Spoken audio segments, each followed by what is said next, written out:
So my dude's Valkyrja, and today, if you guys have never watched me before, if you guys are new, this is Evil Dead the game. This game is an absolute blast. I am loving it. You can see by my character collection that I am leveling like crazy. I love this game. I'm a level 27 Necromancer, level 19 Lord Arthur. Those are my two favorite characters to play right now. And I'm going to be doing a killer guide today. Now, how you play the evil is what they're called in this game, or the demons. How you play the demon.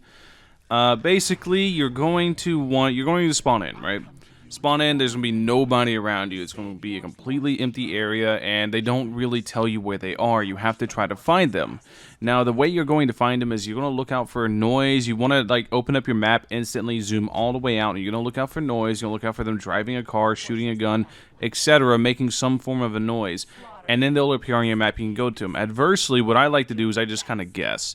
I look where it spawns me. Normally spawns you on one side or the opposite side of where they are. You place a ping on the exact opposite side of the map and you start hitting area by area by area as you're going through the map until you find them. Now, once you find them as the demon, as the killer, you are going to want to level up. You're not trying to actually fight them yet. You're just trying to farm them for levels. You just want to scare them a bunch. You want to get a bunch of levels. You want to start getting that level up. You want to start putting those points in to try to get really, really strong. And the way you're going to do that is you're going to go ahead and place a ton of traps. Now, the reason we do traps is not to scare them, actually. Like I said, we're not trying to possess them because possessing takes too much of your little demon influence bar, which, by the way, while you're zooming around, try to grab as many orbs as you can. I mean, that's in a tutorial, so I'm not going to cover that too much. Try to grab as many of those orbs as you can. You want to try to stay stopped out. But that's because the traps are really good resource economy. Traps cost 35. They only cost 35 of those points to actually use, of the demon points to use, and they summon a basic infantry. Meanwhile, if you were to actually raw summon one through a portal, it costs, for me, 96, but I have some stuff to negate the cost, so for some people it's probably going to cost like 110 until you get the levels. So, whenever you're leveling, it depends on your character. For me personally, I like to go Possession and Boss Unit right away because the boss, Evil Ash for Necromancer, is so ungodly strong. And I also like the full send on the basic portals because once you get basic portals max, you get 3 units or 3 enemies per basic portal, which is really, really, really good. Because you kind of just, with the Necromancer specifically, you want lots of bodies on the field for Evil Ash to fully take care of his abilities. Now, as you're harassing them, as they're going around finding the map pieces, you want to keep harassing them. You don't really... Most of the time, I know a lot of demons like to possess the cars, but you kind of want to follow them to the next location, try to take a guess, and the second you see them pull up, you want to start setting traps, that way you can farm more levels. Now, if you're there in a position where you have lots of traps surrounded, you can take the car from them and make them walk to the next area where a car is, place that car, and go ahead and start setting traps there. Another thing I like to do as the Necromancer, this one's more Necromancer specific. I'll be making an entire video about how to just murder people in the Necromancer, but I wanted to make a video first for the demons because I see a lot of people, the game's brand new, they don't really have an understanding of how to play. I use the Necromancer's Flutist. I understand he makes a noise, and anybody that's smart that's been playing this game for a little bit knows the second you hear that noise to go kill it. So I'll put that noise and surround it with traps. I'll go ahead, put the Flutist down just in some random area and surround him with traps. That way I can get them to walk into traps that may be off the beaten path, that may be over to the side, because there's lots of traps in this game that really don't make sense of their placement. So I try to use the Flutist to try to lure them over there. That way they walk into the traps trying to kill the Flutist. If they shoot the Flutist, feels bad, man, but most people will try to save bullets and go melee the Flutist. So that's one thing to really look out for. And then, finally, whenever they get all 3 pieces, here is where all hell breaks loose. Because now they are going to go for the dagger and the book. So, a very smart survivor team is going to do a really, really scummy thing. They're going to split up. If they split up, you have to pick the team that has the better characters, that has like the better carries, and you have to focus them. Because what's going to happen is you're going to lose an objective 100% if they split up.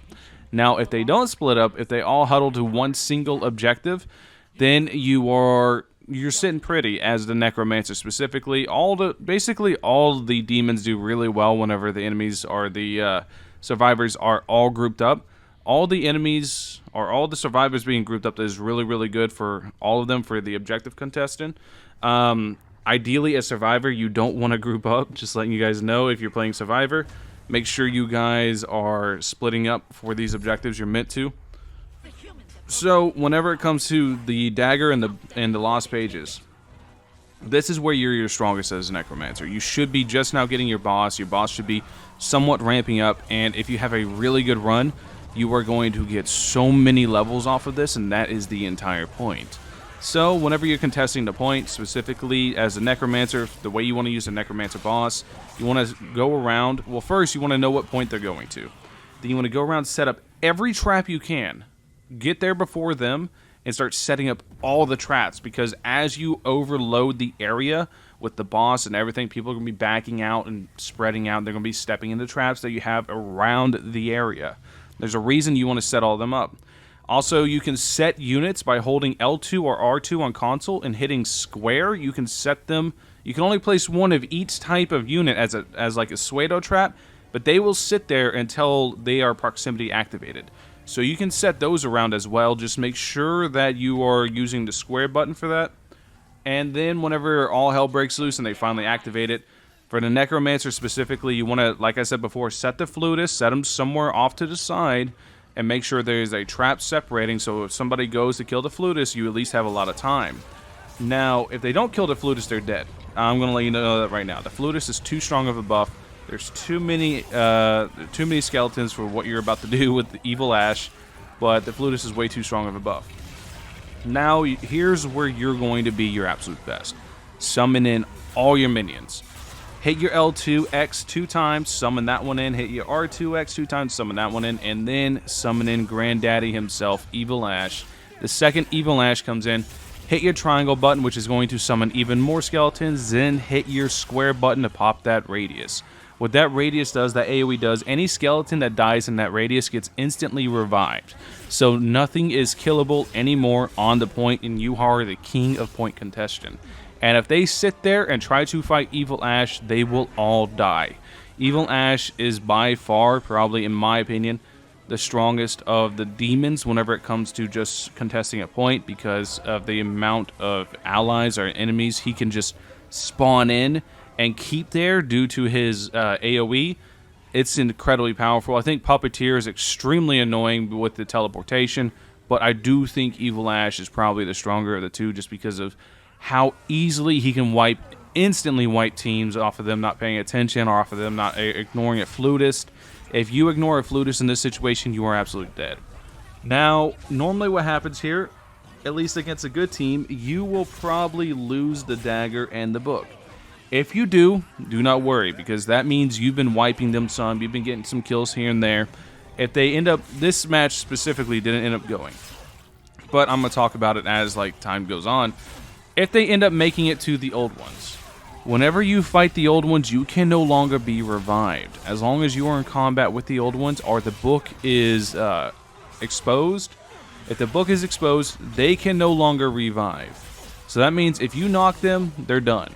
So if you're doing these exact combos and stuff with Necromancer, like I said, they are absolutely done. But, as always, with the old ones, and once you go to the next area, let's say they take the dagger, and then they go into Lost Pages, go to Lost Pages, start setting up lots and lots of traps. All of them. The longer they take, the better. That's just more traps for you to set up. And once all the traps are set up, then you're finally able to just kind of wait on them. Like I said, I like to use the flutist to try to lure people everywhere. As far as like possessing the survivors, you kind of want to pick and choose your moments when you possess, because possessing takes a lot of resources. Whether you realize or not, it takes 50 initial, and then it ticks down every second you are possessing them.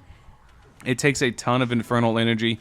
It does. So possessing is something if you want to do. If you see one guy with a really strong build who is just like eating all of your damage and not taking any, like Henry the Red's a really good example. He's definitely a high target for me. Like, he's a high value target for me to possess, because if you can eliminate the tank, then everyone's going to de-aggro off the tank, and they're going to go ahead and focus all the other guys. So if you, let's say they beat out your Evil Ash, and then you're still summoning stuff in, trying to get stuff going, if you can possess one of their high tanky targets or one of their people that are just doing tons of damage and mowing down your allies, mowing down your skeletons, your puppets, whatever. If you can get rid of the strongest person through possession, then you are good. But you have to pay really close attention. So hopefully this video helps you guys out.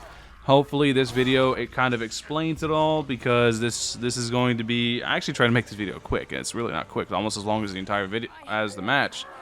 I try... Basically, hopefully this video explains everything, and hopefully you guys become amazing demons.